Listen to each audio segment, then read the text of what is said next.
Question number 11 करने वाले हैं। एक्सरसाइज 3 का question number 11, factorise the following polynomial by middle term split. Middle term split से बनाने वाले हैं, देखते हैं कैसे होगा।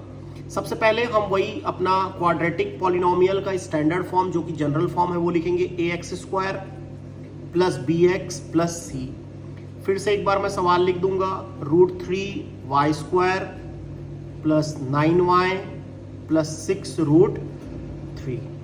मिडिल टर्म स्प्लिट के लिए हमको हमेशा a इंटू सी करना होता है। यहाँ a को कंपेयर करने पर पता चला कि ये √3 है, c को कंपेयर करने पर पता चला कि ये 6√3 है। यहाँ 6 का मल्टीप्लाई यहाँ जो 1 होता है उससे होता है, और √3 और √3 का मल्टीप्लाई 3 होता है, और 6 3 18 आएगा। अब 18 का फैक्टर क्या होता है, 1 के टेबल में 1 के टेबल में 18, 2 के टेबल में 9, 3 के टेबल में 6 और 6 के टेबल में 3। फिर काम बंद। अब इन चारों में से वो चुनना है जिसको जोड़े या घटाए, तो क्या आए 9।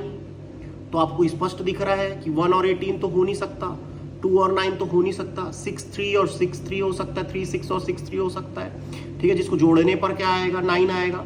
तो ये √3y² as it is plus 9 को हम क्या लिख देंगे 3 + 6 या 6 + 3 जो लिखना है, 3 + 6 लिख दिया मैंने, इंटू y कर दिया प्लस 6√3।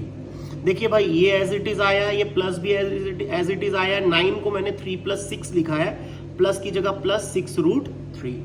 अब हम क्या करेंगे, यहां से √3y² plus 3 into y 3y plus 6 into y 6y plus 6√3। अब इन दोनों का बॉन्ड बनाएंगे और इन दोनों का बॉन्ड बनाएंगे।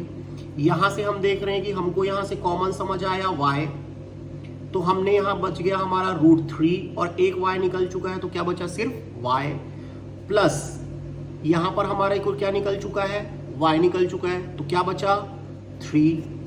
यहां से देख रहे हैं हम लोग इन दोनों में से क्या कॉमन दिख रहा है 6, तो यहां बचा y प्लस √3। लेकिन इस बार हम देख रहे हैं कि ये वाला जो टर्म है हमारा और ये वाला जो टर्म है हमारा वो अलग अलग आ रहा है, गड़बड़ आ रहा है। तो हम देखेंगे हम इसमें और क्या कर सकते हैं, तो हम इसको जमाएंगे बच्चों, ध्यान देना। y √3y, इस 3 को मैं लिख सकता हूं, देखो ये 3 कैसे आया था, √3 इंटू √3 से 3 आया था, तो सेम इस 3 को मैं लिख दूंगा √3 इंटू √3 प्लस 6y प्लस √3। ये एज इट इज ही चलेगा। उसके बाद देखेंगे हम इन दोनों में सब क्या कॉमन निकल सकता है, √3 भी कॉमन आ सकता है और y, भाई y पहले से है, √3 भी कॉमन आ गया, तो यहाँ क्या बचा y बस बचा, √3 कॉमन आ गया तो y बचा प्लस √3 प्लस 6y प्लस √3।